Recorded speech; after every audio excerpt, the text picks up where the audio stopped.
بلاول بھٹو نے انتہائی گھٹیا اور نیچ سٹیٹمنٹ دیا الجزیرہ کو.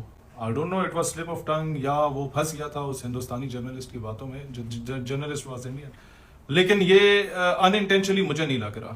وہ اس لیے نہیں لگ رہا کہ 2022 میں بھی بلاول بھٹو نے جملہ بولا تھا کہ بیڈ آرگنائزیشنز کے خلاف ایکشن لیا گیا. میں نہیں مانتا.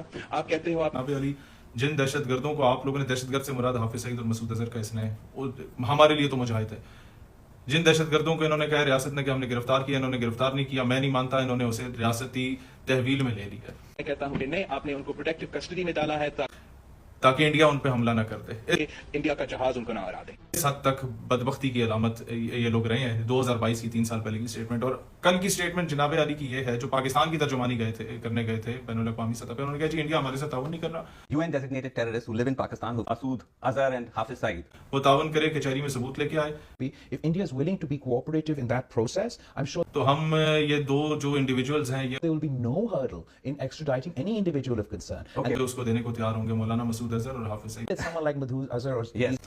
ایک تو آپ لوگوں کا کردار ہمیشہ سے بڑا گندا رہا ہے. ہم شہید اور محترمہ کی بڑی قدر کرتے ہیں بطور وزیر اعظم پاکستان, جو آپ کی والدہ تھیں اور ایک خاتون بھی تھیں. بہت احترام ہے ہمارے دل میں, لیکن مسئلہ یہ ہے کہ خالصتان کے لوگوں کی لسٹیں انہوں نے پرووائڈ کی تھیں.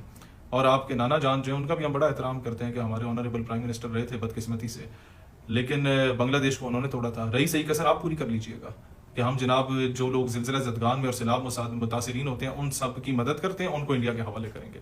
جو لوگ ہمیشہ سے نظریہ پاکستان کا دفاع کرتے ہیں ان کو ہم انڈیا کے حوالے کریں گے. جن لوگوں نے میں سے ان دونوں میں سے صرف ایک شخصیت وہ ہے حافظ سعید, جس کے 8,000 لوگ شہید ہو گئے جہاد کشمیر میں, اس کو انڈیا کے حوالے کریں گے. بہت بڑی بدبختی کی بات ہے. آپ کو اس نے سوال کیا کہ جناب علی UN ڈکلیئرڈ دہشت گرد ہیں تو ان کے بارے میں کیا کریں گے, بندہ سیدھا سیدھا جواب دیتا کہ بھئی UN ڈکلیئرڈ ہے تو پھر انٹرنیشنل کورٹ آف جسٹس نے نیتن یاہو کو دہشت گرد ڈکلیئر کیے, جاؤ اس سے پہلے اریسٹ کروا کے لاؤ نا. UN میں جا کے ہم خود انہیں سمجھا دیں گے کہ یہ دہشت گرد نہیں ہے, انڈیا نے آپ کے کان بھرے ہیں, غلط رپورٹیں کی ہیں. یہ لوگ تو وہ ہیں جو اپنی زمین کی آزادی کے لیے جدوجہد کر رہے تھے, ایک جمہوری جدوجہد کر رہے تھے. They are leading a political party. لیکن مسئلہ یہ ہے کہ آپ لوگوں کو کاش کہ آپ اپنے اقتدار کی بھیک اللہ تعالیٰ سے مانگتے.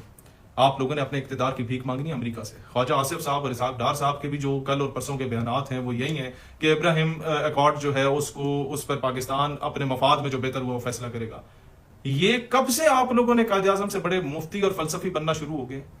when قائد اعظم said کہ Israel is an illegitimate child of the West and the Muslims of the subcontinent will never ever accept it, then who the hell you are to decide the future of امت مسلمہ. کہ عرب اگر اس طرح کر لیں تو پھر ہم عربوں کے ساتھ کھڑے ہوں گے. بھئی کیا میں کہتا ہوں, even if Saudi Arabia accepts Israel, we will not accept. Even if Hamas and Hezbollah accepts Israel, we will not. Pakistan ایک نظریے پہ بنا تھا اور اس نظریے پہ نہ ہم نے سمجھوتا کیا ہے, نہ جناب علی حکمرانوں کو ان کی حکمرانی ہمارے جوتے کی نوک پہ ہوں گی. تم لوگوں کو بھی سمجھوتا نہیں کرنے دیں گے. ہر جگہ پہ ہم تمہارے ساتھ کھڑے ہیں جہاں پاکستان کی عزت, سالمیت اور بقا کی بات آئی ہے. لیکن جناب علی جب پاکستان کی نظریے کی بات اور تم ہینکی پھینکی کرنے کی کوشش کرو تو this is what we will not accept. Pakistan ہمیشہ زندہ باد.